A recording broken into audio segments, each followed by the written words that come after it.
Bom, a gente vai dar uma olhada no que está acontecendo agora na Europa, em especial no Reino Unido, que vive uma explosão de novos casos confirmados de Covid-19 por conta da Omicron. Na véspera do Natal, de novo, o Reino Unido registrou mais de 100 mil casos novos de Covid. Num dia só, foram 122 mil, o maior registro, o recorde desde o início da pandemia. Essa alta no número de casos está sendo associada à variante Omicron, que hoje é predominante no Reino Unido. A gente tem monitorado esse assunto de tempos em tempos, em especial porque a Europa indica o que acontece em outros países do mundo quando se trata de Covid-19 e ele tem sido um aliado firme na informação de qualidade. Estou falando do Dr.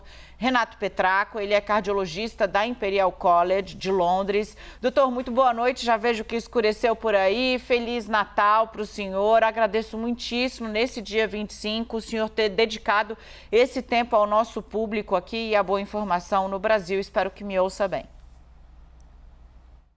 Ouço bem, boa noite, Feliz Natal a todos. Doutor Petracco, o que está acontecendo? A última vez que nós falamos, a gente via essa escalada de casos e isso ainda não havia se revertido sobre uma pressão muito forte nas internações de pacientes graves e também nem no número de mortes. Esse cenário permanece desta forma ou agora a gente já percebe uma pressão maior sobre o sistema de saúde do Reino Unido?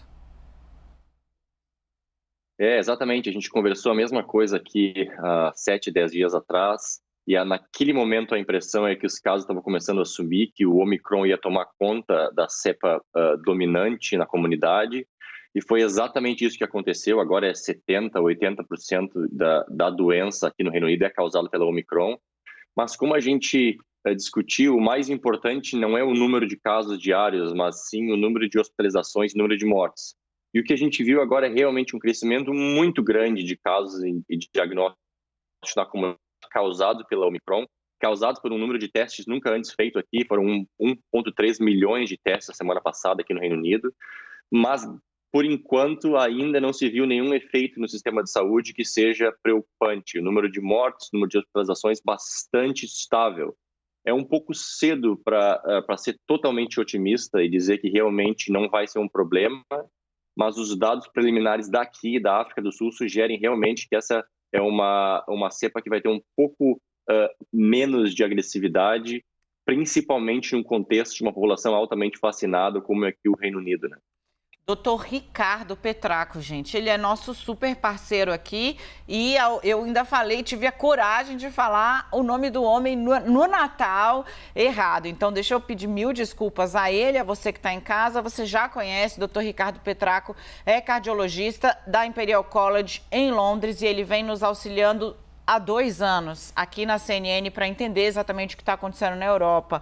Doutor Ricardo, feito o pedido de desculpas, eu gostaria de continuar falando sobre isso, porque acho que a gente tem 2 mensagens, né? O Reino Unido também ofertou vacinas em larguíssima escala para a sua população, já está trabalhando muito fortemente na dose de reforço. É possível fazer essa ligação, né? Ou seja, os casos explodem, mas a vacina está conseguindo conter o efeito avassalador que a gente viu. O doutor Ricardo pode trazer aí o relato de como foi o momento mais crítico de pressão sobre os hospitais no Reino Unido. A vacina está conseguindo conter essa explosão de internações, pacientes em UTI e mortes, doutor? Já é possível fazer essa analogia?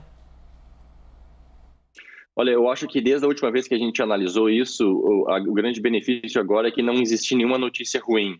A gente não dá para confirmar que as notícias são totalmente boas ainda, porque é meio cedo, mas por enquanto não se transformou em algum agravamento para o sistema de saúde. A gente precisa de algumas mais semanas para deixar essa doença espalhar mesmo na comunidade e chegar, que é uma coisa inevitável, até esses indivíduos mais vulneráveis. Mas a mensagem parece a mesma. Aqui no Reino Unido, na Europa, nos Estados Unidos, como vocês falaram agora, é que a grande maioria, a imensa maioria das pessoas que estão sendo afetadas agora de forma grave e venham a morrer, são de não vacinados. Então, isso é um princípio universal do Reino Unido ou da Europa, que variantes vão aparecer, elas vão se tornar mais leves em um contexto de uma população vacinada, mas elas vão continuar causando causando problema para os não vacinados. E é por isso que governos e entidades agora que têm responsabilidade sobre isso estão colocando mais e mais pressão econômica e social e até legal para indivíduos se vacinarem. Aqui no Reino Unido, por exemplo, agora vai chegar um momento de 2022 em que tu não vai poder mais trabalhar no sistema de saúde se não for vacinado. Então, não é uma decisão coletiva para beneficiar o todo, né? E não só o indivíduo que tenha medo. E a mensagem continua sendo a mesma. Por enquanto, não existe nenhuma notícia ruim, mas é importante a gente ter um pouco de cautela, porque é muito cedo ainda para a gente realmente dizer que essa doença não vai causar algum estrago nas próximas semanas, nos próximos meses, né? Doutor Ricardo, eu vou já avisar o senhor, né? Vem para cá o nosso âncora em Brasília, o Leandro Magalhães, também conversar, claro, mas eu vou aproveitar dois aspectos inegáveis. O senhor é cardiologista, está na linha de frente acompanhando as pesquisas e o atendimento a pacientes de Covid. Eu queria um testemunho sobre como está a vacinação de crianças no Reino Unido, em que pé está isso, e se o senhor podia passar uma palavra para os pais. Por quê? Uma das fake news mais disseminadas aqui no Brasil diz que a vacina contra a Covid leva a miocardite em crianças. O senhor é a pessoa mais qualificada para explicar primeiro o que é isso e desfazer essa mentira, porque pelo que eu li, e aí também eu posso estar errado, o senhor me corrija, a miocardite é um efeito colateral muito mais comum em quem tem Covid e fica com sequelas da Covid, né? Ou seja, a vacina, inclusive, protege nesse aspecto. Mas já convidando o Leandro Magalhães para essa conversa, deixo a palavra com o senhor. É uma discussão bastante interessante. A gente discutiu isso inúmeras vezes, não só em meios científicos e de cardiologia, mas como tentar explicar isso para o público leigo também. A vacina da Pfizer e da Moderna, as vacinas de RNA, que a gente chama, elas tendem a causar um efeito colateral em alguns pacientes, principalmente do sexo masculino e jovens, que é uma inflamação em torno do coração, que a gente chama de pericardite ou de miocardite. No início, se existia um pouco de incerteza, o quão grave que poderia ser esse efeito colateral e o quão frequente que ele era. Hoje em dia, a gente sabe, já são milhões, bilhões de pessoas recebendo a vacina e é extremamente raro e na totalidade dos casos, quando existe esse efeito colateral, o paciente tem sintomas leves e não tem nenhuma consequência a longo prazo. É claro que é sempre uma notícia ruim, um efeito colateral de alguma medicação, uma vacina, mas quando a gente compara com o risco de miocardite causado pela Covid, nós estamos falando em centenas de vezes maior o risco pela doença do que isso da vacina. E, com certeza, a miocardite causada pela Covid pode levar à morte e à internação em UTI. Então, não dá nem para começar a comparar os riscos de miocardite causado pela vacina com os riscos de miocardite e de outras consequências graves da doença. É sempre ruim para o público leigo ouvir falar disso, que vacinas podem ter efeitos colaterais, mas sempre quando a gente explica os riscos da vacina, a gente tem que botar no outro lado da balança quais são os riscos de não se vacinar. E os riscos de não se vacinar são muito maiores do que uma vacina, e esse o princípio é o mesmo para crianças. Tem muitos estudos agora, os Estados Unidos vacinando bastante crianças jovens, o Reino Unido ainda não tanto, porque os dados daqui sugerem que é uma doença bastante leve nesse grupo etário, comparado com o Brasil, por exemplo, que causou muitas mortes. Então, se a gente vai deixar cada país tomar a decisão e de prioridade de qual grupo vacinar, com certeza os dados do Brasil sugerem que é uma decisão bastante simples e fácil para os pais para vacinarem os seus filhos. Leandro? Doutor, boa noite para o senhor, antes de tudo, Feliz Natal também. Eu gostaria de saber uma informação do senhor aí e um questionamento também para poder a gente comparar com a nossa situação aqui no Brasil.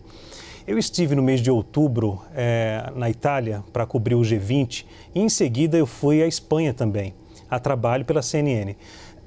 Eu observei que na Itália, em Roma, várias pessoas não usavam a máscara. Até me surpreendeu, em ônibus, por exemplo, pessoas sem máscara. Na Espanha, da mesma forma. Mais ou menos no mês de outubro, aí em Londres, o senhor conseguiu observar a mesma situação? As imagens que a gente está mostrando aqui, eu não sei qual foi a data, mas aparecem pessoas também, algumas pessoas sem máscara. Por que eu estou perguntando isso? Porque se surgem variantes, ou seja, isso já mostra e já demonstra para o Brasil, para a gente poder se precaver, para não tirar a máscara nem tão cedo. Não é isso? É interessante essa análise. Eu acho que o europeu aqui, com certeza, uma proporção bastante grande, quando se deu a liberdade de não usar máscara, não se limitar, ele resolveu realmente voltar a uma vida normal. Outubro foi uma época relativamente que a gente chama de lua de mel com o vírus, estava tudo muito bem, não tinha muita mortalidade, então todo mundo se sentiu bastante confortável, então começou a não usar máscara, sair mais, entrar em lugares fechados. E a gente tem que se lembrar também que existe um componente psicológico muito forte aqui, que é a fadiga da pandemia. As pessoas cansaram de ficar seguindo regras, as pessoas cansaram de ficar botando uma máscara para entrar em qualquer supermercado. E o que se observou nessa época foi exatamente isso. Tem o susto agora do Omicron, então o governo realmente agora mandou a máscara ser obrigatória de novo em lugares fechados e as pessoas estão obedecendo de novo. Então esse comportamento de se relaxar e voltar a ser mais restritivo é bastante natural, eu acho, numa pandemia, quando os casos sobem e descem. E eu acho que no Brasil agora vocês estão entrando exatamente nessa fase de tá tudo muito bem, população altamente vacinada, é o verão, o Omicron não chegou ainda da forma como chegou aqui, mas é importante a gente manter a sensatez e não fazer coisas que sejam desnecessárias. Eu acho que a população, é o que a população pensava lá na Europa, né? Aí na Europa, né? No mês de outubro, mais ou menos, uma situação bastante confortável. Exato, é uma sensação de conforto para os números ser bastante favoráveis, mas que, na verdade, a gente sabe que quando existe uma cepa virulenta na população, a transmissão é muito maior em ambientes fechados sem o uso de máscara.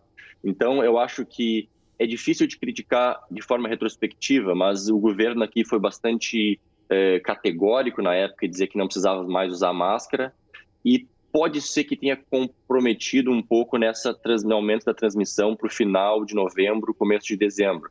Mas é extremamente difícil comparar países e culturas e ambientes. Eu acho que o Brasil agora entrando no verão é uma época relativamente segura, com exceção de evitar aglomerações desnecessárias. E, obviamente, a gente pode entrar na discussão aqui se, por exemplo, carnaval é uma aglomeração desnecessária ou não, mas, com certeza, ver a família voltar a trabalhar, voltar ao comércio é natural, mas a gente tem que ter um pouco mais de cuidado quando entra em ambientes fechados com muita gente dentro, né?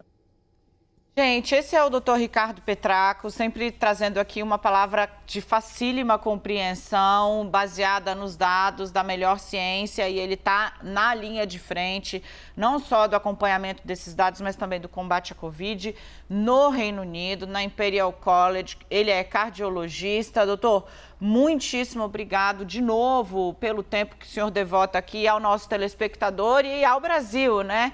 A gente só tem a agradecer. Felicíssimo restinho de Natal, ótima noite para o senhor aí em Londres. Obrigado, Feliz Natal e um Feliz Ano Novo a todo mundo também.